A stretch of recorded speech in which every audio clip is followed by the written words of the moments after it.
আজকের অনুষ্ঠানের প্রধান অতিথি আমাদের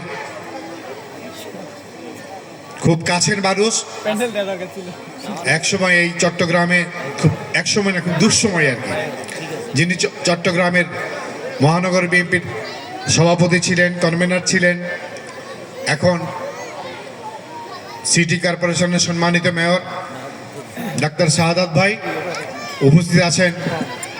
আমাদের চট্টগ্রাম মহানগর বিএনপির মানে ছাত্রদলের নেতা ছিলেন, এখন বিএনপির নেতা, আমার খুব প্রিয় গাজী সালাউদ্দিন, গাজী সিরাজুল্লাহ। আসলে বেশি আপন মানুষ তো, এই জন্য ভুলটা হলো বোধহয়।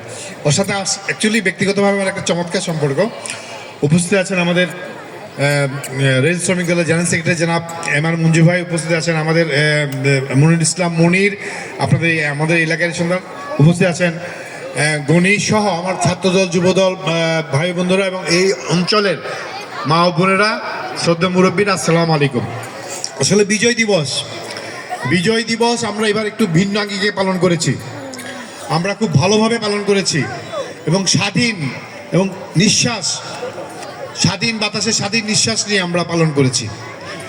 আমরা এখন একটু শান্তিতে ঘুমোতে চাই এবং ঘুম হয় আমাদের দুশ্চিন্তা থাকে না, আমাদের প্রশান্তিতে এটাতেই। কিন্তু আমরা সাথে আমার ব্যক্তিগতভাবে একটা ছিল যে আমরা যেন রাতে ঘুমাতে পারি, যেন মনে না হয় যে রাতের বেলা এসে করা করে আমাদের কাউকে ধরে নিয়ে যাবে, আমাদেরকে অথবা আমাদের কোনো ভাইকে অথবা কেউ টেলিফোনে দুঃসংবাদ দিবে অমুকে অ্যারেস্ট হয়ে গিয়েছে। এখন অন্তত এই স্বস্তিটা তো আমরা পাচ্ছি এখন, অন্যায়ভাবে অন্তত আমাদের কাউকে এই আপনার হামলা মামলা গুম গ্রেপ্তার এই ধরনের সমস্যা আমাদেরকে পড়তে হবে না। পাশাপাশি আপনারা একটি জিনিস আমাদেরকে যেটা বলেছেন, মঞ্জু ভাই বলেছেন, মুনির বলেছেন, একটি জিনিস মনে রাখতে হবে। আমিও বিচ্ছিন্নভাবে আপনাদের এখানে এসেছিলাম, বলেছি আমাদেরকে কিন্তু দিনের শেষে জনগণের কাছে যেতে হবে এবং জনগণের কাছে যেতে হলে আমাদেরকে জনগণের কাছে যাওয়ার যে রাস্তাটা, এই রাস্তাটা আমাদের পরিষ্কার করতে হবে।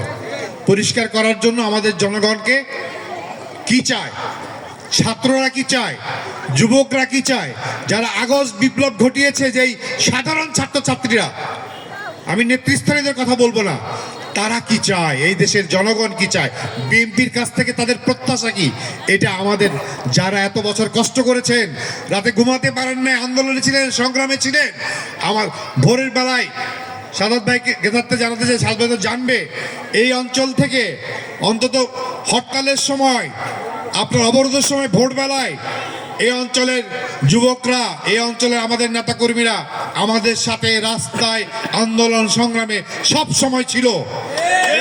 এবং আমার বিশ্বাস আপনারা অনেক কষ্ট করেছেন, অনেক ত্যাগ আছে আপনাদের, কিন্তু সামান্য ভুলের জন্য আপনাদের ত্যাগের যে বিনিময়, এটি যেন নষ্ট না হয়ে যায়। অতএব আপনাদের প্রতিটি পথ চলতে একটু সাবধানে চলতে হবে, একটু ধৈর্য ধরতে হবে। আজকে আমাদের শাহাদাত ভাই জনতার মেয়র বলতে বলতে ধৈর্য ধরেছেন, একটা প্রক্রিয়ার মাধ্যমে আল্লাহ তাআলা ওনাকে সত্যিকার অর্থেই আজকে জনগণের সেবা করার একটা মেয়র উনি আজকে আসনে বসেছেন। তাই ওনার কাছে আমাদের প্রত্যাশাও অনেক বেশি, কারণ সরকারি আর কোনো লোক নাই তো, আমাদের টোটাল বাংলাদেশে একমাত্র মেয়র হলো আমাদের বিএনপির শাহাদাত ভাই, আর কেউ আছে? ওনার কাছে আমাদের প্রত্যাশাও বেশি। তাই আমরা দেখেছি ওনাকে অফিস থেকে নিয়ে আসলাম, উনি এত বেশি মানে আসলে কর্মী বান্ধব মানুষ তো, ওনার কাছে মানুষ যায়ও বেশি, ওনাকে সামনে বলে আমি ওনাকে প্রশংসা করছি তাই না, এবং উনি এটাকে ধারণা করতে পারে বেশি, সহ্য করতে পারে। ওনার জায়গায় আমরা হলে হয়তো আমরা সহ্যও করতে পারতাম না। যাক, আমরা দোয়া করবো ওনাকে যেন আল্লাহ ধৈর্য ক্ষমতা দেন, উনি যেন জনগণের জন্য করতে পারেন এবং দলের জন্য এবং ওনার জন্য। আজকে ওনার কাছে আমরা অনেক কিছু চাচ্ছি, হয়তো আল্লাহ চাইলে উনি ভবিষ্যতে এই চট্টগ্রাম থেকে মেয়র ইলেকশন করতে পারে, তাহলে মেয়র ইলেকশন করলে আমাদের কর্মকাণ্ড যদি উল্টাপাল্টা হয়, ওনার জন্য ভোট চাইতে পারবো? অতএব ভোট চাওয়ার জন্য, মানুষের কাছে যাওয়ার জন্য আমাদের কর্মকাণ্ডটাকে ওইভাবে করতে হবে। এবং আমরা সত্যিকার অর্থে একজন ভালো মেয়র পেয়েছি, কর্মী বান্ধব মেয়র পেয়েছি, সিটি বান্ধব মেয়র পেয়েছি, এবং উনি জনগণের জন্য কিছু করতে চায়, সত্যিকার অর্থেই কিছু করতে চায়। অতএব আমি ওনাকে আর বেশি দাবি দেওয়ার মধ্যে, উনি অনেক ব্যস্ত মানুষ, আমি আর লম্বা বক্তৃতা যাব না।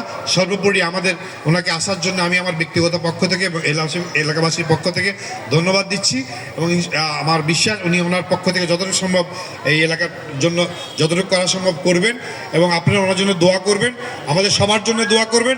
আমরা যেন ভবিষ্যতে একটি সুন্দর সমাজ ব্যবস্থা এবং সুন্দর এলাকার গড়ে আমরা এই এলাকার মানুষের মন জয় করতে পারি। বিএনপি যেন মানুষের হৃদয়ে জায়গা করে যেভাবে রেখেছে ওইভাবে হৃদয়ে জায়গা করে রাখতে পারে এই আশাবাদ ব্যক্ত করে